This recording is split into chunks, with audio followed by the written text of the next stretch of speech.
Praise the lord. ದೇವರ ನಾಮಕ್ಕೆ ಸ್ತೋತ್ರ ಉಂಟಾಗಲಿ. ಪ್ರೀತಿಯ ದೇವರ ಮಕ್ಕಳೇ, ಯೇಸು ಕ್ರಿಸ್ತನ ನಾಮದಲ್ಲಿ ನಿಮ್ಮೆಲ್ಲರನ್ನು ವಂದಿಸುತ್ತೇನೆ. ಈ ದಿನ ನಾವು ಧ್ಯಾನ ಮಾಡಿಕೊಳ್ಳುವ ಸ್ತ್ರೀ ಯಾರೆಂದರೆ ಯಾಯೇಳಳು. ಆಮೆನ್. ಯಾಯೇಳಳ ಕುರಿತು ಸತ್ಯವೇದದಲ್ಲಿ ನ್ಯಾಯಸ್ಥಾಪಕರು 4ನೇ ಅಧ್ಯಾಯದಲ್ಲಿ 17ನೇ ವಚನದಿಂದ ನೋಡಬಹುದು. ಯಾಯೇಳಳು ಒಂದು ಸಾಮಾನ್ಯವಾದ ಸ್ತ್ರೀಯಾಗಿರ್ತಾಳೆ. ನಾವು ಕಳೆದ ದಿನಗಳಲ್ಲಿ ದೆಬೋರಳ ಕುರಿತು ಧ್ಯಾನ ಮಾಡಿಕೊಂಡಿದ್ದೆವು. ದೆಬೋರಳು ಪ್ರವಾದಿನಿಯಾಗಿ ಜನರಿಗೆ ನ್ಯಾಯಸ್ಥಾಪಕಿಯಾಗಿ ನ್ಯಾಯವನ್ನು ತೀರಿಸುತ್ತಿದ್ದಳು. ಆ ಸಮಯದಲ್ಲಿ ಸೀಸೇರನು ಇಸ್ರಾಯೇಲ್ ಜನರನ್ನು ಬಹಳವಾಗಿ ಬಾಧಿಸುತ್ತಿದ್ದನು. ಆಗ ದೇವರು ದೆಬೋರಳಿಗೆ ತಿಳಿಸಿದ ಮಾತುಗಳು ಏನೆಂದರೆ, ಸೀಸೇರನನ್ನು ಅವನ ಸೈನ್ಯವನ್ನು ನಿಮ್ಮ ಕೈಗೆ ಒಪ್ಪಿಸುತ್ತೇನೆ ಎಂದು. ಬಾರಾಕನನ್ನು ಕರೆ ಕಳಿಸಿ ಅವನಿಗೆ, ನಿಶ್ಚಯವಾಗಿ ಇಸ್ರಾಯೇಲರ ದೇವರಾದ ಯೆಹೋವನು ನಿನಗೆ ಎದ್ದು ನಫ್ತಲಿ, ಜೆಬುಲೂನ್ ಕುಲಗಳಿಂದ 10,000 ಜನರನ್ನು ಕೂಡಿಸಿಕೊಂಡು ತಾಬೋರ್ ಬೆಟ್ಟಕ್ಕೆ ಹೋಗು.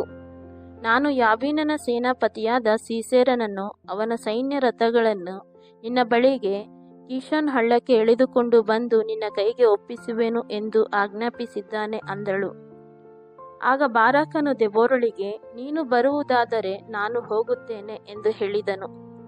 ಆಗ ದೆಬೋರಳು, ನಾನು ಹೇಗೋ ಬರುತ್ತೇನೆ, ಆದರೆ ಸೀಸೇರನನ್ನು ದೇವರೊಬ್ಬ ಸ್ತ್ರೀಯ ಕೈಗೆ ಒಪ್ಪಿಸುತ್ತಾರೆ ಎಂದು ಹೇಳಿದಳು. ಯಾವಾಗ ಬಾರಾಕನು ಭಯ ಹಿಡಿದವನಾಗಿ ದೆಬೋರಳಿಗೆ, ನೀನು ಬಂದರೆ ನಾನು ಹೋಗುತ್ತೇನೆ ಎಂದು ಹೇಳಿದನೋ, ಆಗಲೇ ದೇವರು ಒಂದು ಸ್ತ್ರೀಯ ಕೈಗೆ ಸೀಸೇರನನ್ನು ಒಪ್ಪಿಸಿದರು. ಆ ಸ್ತ್ರೀಯೇ ಯಾಯೇಳಳು. ಆಮೆನ್. ಈ ದಿನ ಆ ಸ್ತ್ರೀಯ ಕುರಿತು ನಾವು ಧ್ಯಾನ ಮಾಡಿಕೊಳ್ಳೋಣ. ನ್ಯಾಯಸ್ಥಾಪಕರು 4ನೇ ಅಧ್ಯಾಯದಲ್ಲಿ 17ನೇ ವಚನದಲ್ಲಿ, ಅಚೋರಿನ ಅರಸನಾದ ಯಾಬೀನನಿಗೂ ಕೆನ್ಯನಾದ ಹೇಬೆರನ ಮನೆಯವರಿಗೂ ಸಮಾಧಾನವಿದ್ದದ್ದರಿಂದ ಸೀಸೇರನು ಕಾಲುನಡಿಗೆಯಾಗಿ ಕೆನನ್ಯದ ಹೇಬೆರನ ಹೆಂಡತಿಯಾದ ಯಾಯೇಳಳ ಗುಡಾರದ ಕಡೆಗೆ ಹೋದನು.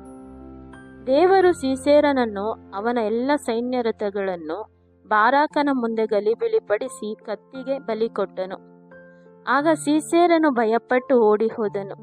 ಯಾಯೇಳಳ ಗುಡಾರದ ಕಡೆಗೆ ಹೋದನು. ಆಗ ಯಾಯೇಳಳು ಸೀಸೇರನನ್ನು ನೋಡಿ, ಸ್ವಾಮಿ, ಒಳಗೆ ಬನ್ನಿರಿ, ಹೆದರಬೇಡಿರಿ ಎಂದು ಜ್ಞಾನವಾಗಿ ಬುದ್ಧಿವಂತೆಯಾಗಿ ಮಾತನಾಡಿದಳು.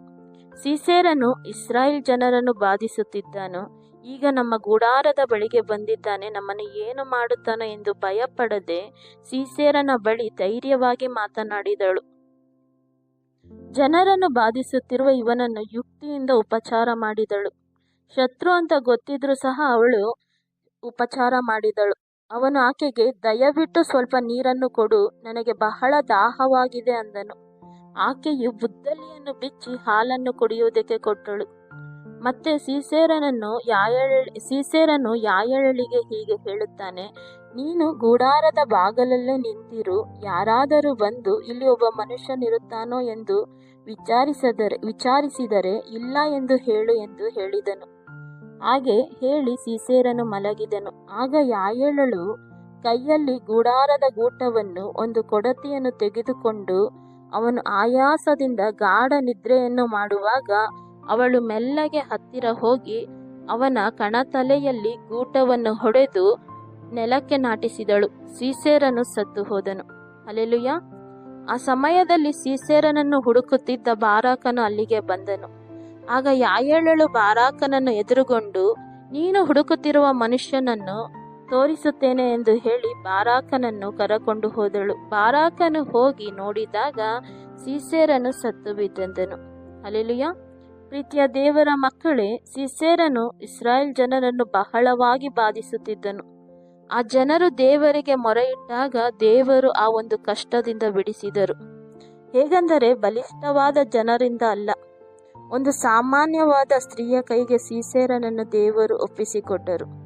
ನೀನು ಯೋಚನೆ ಮಾಡ್ತಾ ಇರಬಹುದು, ನಾನು ಸುಮ್ಮನೆ ಇದ್ದೇನೆ, ಏನು ಕೆಲಸ ಮಾಡ್ತಾ ಇಲ್ಲ, ಮನೇಲಿ ಸುಮ್ಮನೆ ಇದ್ದೇನೆ, ನನ್ನಿಂದ ಏನೋ ಉಪಯೋಗ ಇಲ್ಲ, ನನ್ನಿಂದ ಏನು ಮಾಡೋದಕ್ಕೆ ಬರೋದಿಲ್ಲ, ಸೇವೆ ಮಾಡೋಕ್ಕೆ ಬರೋದಿಲ್ಲ, ಸುವಾರ್ತೆ ಸಾರೋದಕ್ಕೆ ಬರೋದಿಲ್ಲ, ಯಾರ ಹತ್ರನೂ ಮಾತಾಡೋದಕ್ಕೆ ಬರೋದಿಲ್ಲ, ನನಗೆ ಯಾವುದಕ್ಕೂ ಉಪಯೋಗ ಇಲ್ಲ ನಾನು ಎಂದು ನಮ್ಮನ್ನು ನಾವೇ ಕುಗ್ಗಿಸಿಕೊಳ್ಳಬಾರದು. ದೇವರ ಮಕ್ಕಳೇ, ನಿನ್ನಲ್ಲಿ ದೇವರಿಗಾಗಿ ಏನಾದರೂ ಮಾಡಬೇಕು ಎಂಬ ದಾಹ ಇದ್ರೆ ಖಂಡಿತ ದೇವರು ನಿನ್ನನ್ನು ಇಟ್ಟು ಸೇವೆಯಲ್ಲಿ ಉಪಯೋಗ ಮಾಡ್ತಾರೆ.